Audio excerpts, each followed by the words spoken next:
Estados Unidos ofrece 50 millones de dólares por el presidente de un país que hace 40 años era más rico que atrevan. España.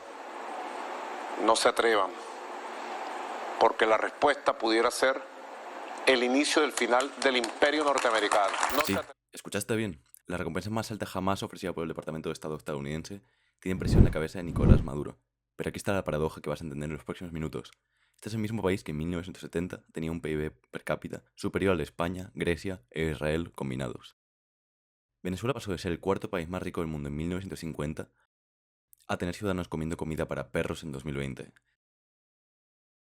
De atraer millones de inmigrantes europeos a expulsar casi 8 millones de sus propios ciudadanos.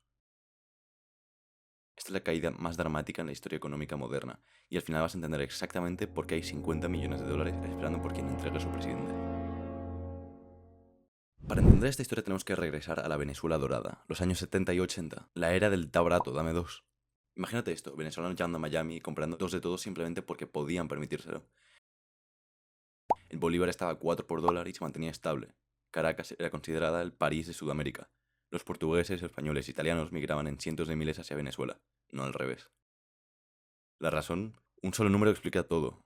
3.7 millones de barriles de petróleo por día. Venezuela no solo tenía petróleo, era el séptimo productor mundial cuando el oro negro se convirtió en el recurso más valioso del planeta. Los ingresos petroleros se dispararon de menos de 4.000 millones en 1973 a casi 10.000 millones en 1974.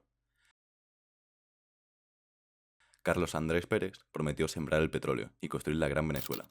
Autopistas, rascacielos, industrias, todo parecía posible. Pero aquí está el problema, Venezuela no producía nada más. Importaba el 80% de sus alimentos, la mentalidad era simple. Venezuela no produce, Venezuela compra. Toda esta riqueza aparente estaba construida sobre una sola cosa, un precio del petróleo que parecía que nunca bajaría. Pero cuando bajó, todo el castillo de naipes se vino abajo, y lo que vino después cambió Venezuela para siempre. La deuda externa había crecido de 2.000 millones en 1972 a 33.000 millones en 1982. El precio del petróleo se desplomó, las reservas internacionales se evaporaron. Carlos Andrés Pérez, el mismo que prometió la Gran Venezuela, ahora tenía que aplicar las políticas del Fondo Monetario Internacional que tanto había criticado. Un aumento del 100% en la gasolina, 30% en transporte público, todo aplicado un día antes del pago de salarios. Los venezolanos salieron a las calles furiosos. Lo que pasó después marcó el fin de la Venezuela que conocían. Entre 276 muertos oficiales, pero testimonios hablan de hasta 5.000. El Plan Ávila activado, el ejército disparando contra civiles en las calles de Caracas. En estas protestas, un joven teniente coronel de paracaidistas estaba tomando notas. Su nombre, Hugo Rafael Chávez Frías.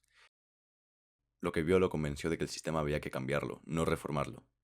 3 años después, el 4 de febrero de 1992, ese mismo teniente coronel intentó derrocar el gobierno.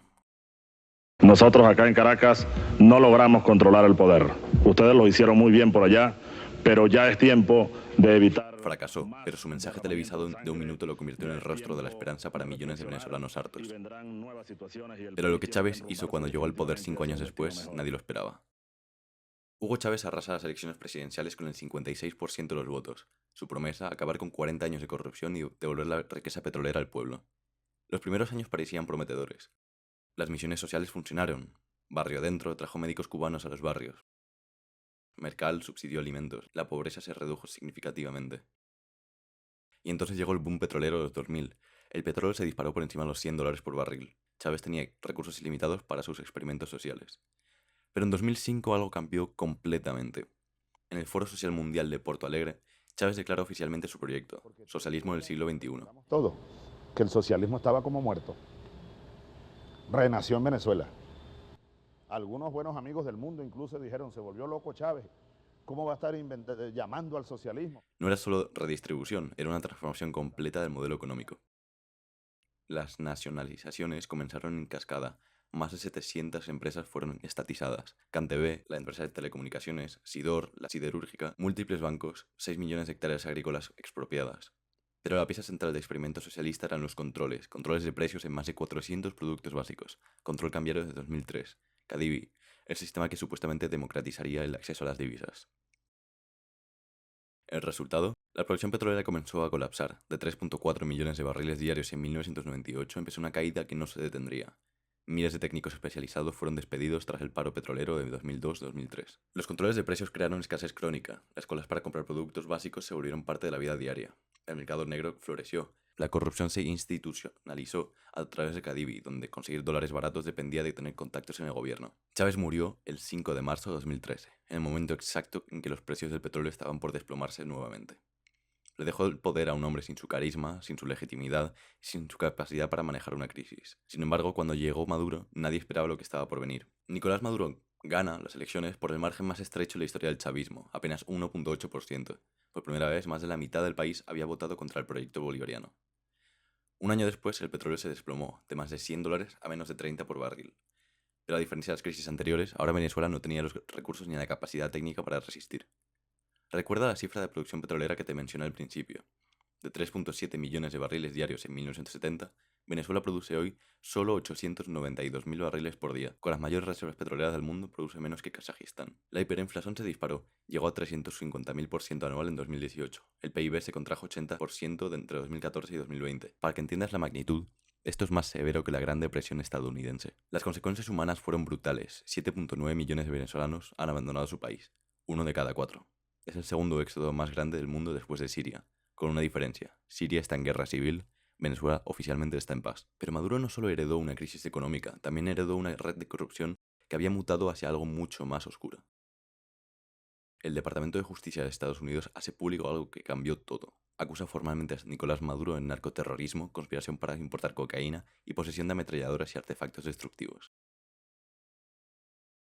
¿De qué estamos hablando exactamente? Del Cártel de los Soles, una red de narcotráfico operada por las propias Fuerzas Armadas venezolanas. El nombre viene de las insignias de soles de los uniformes militares. Según el Departamento de Justicia, desde 1999 más de 250 toneladas de cocaína han transitado anualmente por Venezuela con la protección del Estado. No estamos hablando de funcionarios corruptos individuales, estamos hablando de narcotráfico como política de Estado. En junio de 2025 algo histórico ocurrió. Hugo El Pollo Carvajal, ex jefe de inteligencia militar venezolano, se declaró culpable de narcoterrorismo en una corte de Manhattan. Por primera vez, un alto funcionario chavista confesó participación directa en el Cártel de los Soles. Sus revelaciones confirmaron lo que Estados Unidos había estado investigando: vuelos no autorizados hacia Honduras, 5,6 toneladas de cocaína en un DC-9, colaboración directa con las FARC colombianas. La recompensa por Maduro escaló gradualmente: 15 millones en marzo de 2020, 25 millones en enero de 2025, 50 millones en agosto de 2025. ¿Por qué este aumento? Porque según el fiscal general Pam Bondi, Maduro se ha convertido en uno de los narcotraficantes más grandes del mundo. ¿Recuerdas la cifra del comienzo? 50 millones de dólares. Ahora sabes por qué. No es por ser un mal presidente, es por liderar lo que Estados Unidos considera la organización de narcotráfico estatal más grande del hemisferio occidental. 28 de julio de 2024, las elecciones más controvertidas en la historia moderna de Venezuela. María Corina Machado, quien había ganado las primarias opositoras con más del 90%, fue inhabilitada. Su sustituto, Edmundo González, según las actas opositoras, obtuvo el 67% de los votos, pero el Consejo Nacional Electoral nunca publicó las actas detalladas y declaró ganador a Maduro. La represión fue inmediata y brutal. Más de 28 personas murieron en las protestas, 200 resultaron heridas y 2.400 fueron detenidas. El 20 de enero de 2025, Trump regresó al poder con Marco Rubio como secretario de Estado. La política hacia Venezuela entró en una nueva fase de máxima presión que superó incluso la del primer mandato. El 7 de agosto de 2025, el momento culminante. La fiscal general Pam Bondi anunció el aumento de la recompensa por Maduro de 25 millones a 50 millones. Pero mientras Estados Unidos intensificaba la presión, ocurrió algo impensable. El 17 de julio de 2025, Gustavo Petro y Nicolás Maduro firmaron un memorando histórico para crear la primera zona económica binacional entre ambos países. No es solo comercio, la zona abarca estados venezolanos y departamentos colombianos, incluye inversiones de China, India, Rusia y Turquía, y la cooperación militar contra las mafias. Para Estados Unidos, su aliado más confiable en la región acaba de convertirse en salvavidas de Maduro. Y llegamos al momento más dramático de esta historia. Hace apenas un día, Estados Unidos desplegó 4.000 militares en el Caribe, submarinos nucleares, destructores y aviones de reconocimiento P-8 Poseidón. El senador Bernie Moreno fue explícito en Colombia: no toleraremos un narcoterrorista. No lo veo en el cargo más allá de finales de este año. Y añadió una comparación escalofriante: ofrecemos 50 millones por su captura, el doble de la recompensa que teníamos por Osama Bin Laden. La historia de Venezuela es la demostración más clara de cómo un país puede destruirse completamente en una sola generación. De ser más rico que España en 1980, a tener un presidente con 50 millones de dólares de precio en su cabeza en 2025. De producir 3,7 millones de barriles de petróleo diarios a apenas 892.000. De atraer millones de inmigrantes a expulsar 8 millones de ciudadanos. Pero la historia aún no termina. Los 50 millones de dólares ya no son solo dinero, son una declaración de guerra económica respaldada por fuerza militar real, Venezuela está rodeada por el norte, la armada más poderosa del mundo, por el sur, un aliado colombiano que debe elegir bando definitivamente. Un senador estadounidense acaba de declarar que Maduro no estará en la presidencia en diciembre. Ya no estamos hablando de diplomacia o sanciones, estamos hablando de preparativos militares en tiempo real. La pregunta no es si habrá confrontación, la pregunta es cuándo. Y según Washington, con submarinos nucleares desplegados en el Caribe y la mayor recompensa de la historia moderna, esta respuesta podría ser antes de que termine 2025. Una cosa es segura, la Venezuela que conocimos, esa que competía con los países más ricos del mundo, ya no existe. Y en los próximos meses el mundo va a descubrir si los 50 millones de dólares que esperan por información sobre Maduro van a cambiar el curso de la historia o si estamos presenciando el preludio de algo mucho más grande. Porque cuando una superpotencia pone el doble de precio por un presidente que por Osama Bin Laden y despliega submarinos nucleares a kilómetros de distancia, ya no estamos hablando de geopolítica, estamos hablando de guerra. Y esta historia continúa desarrollándose en tiempo real.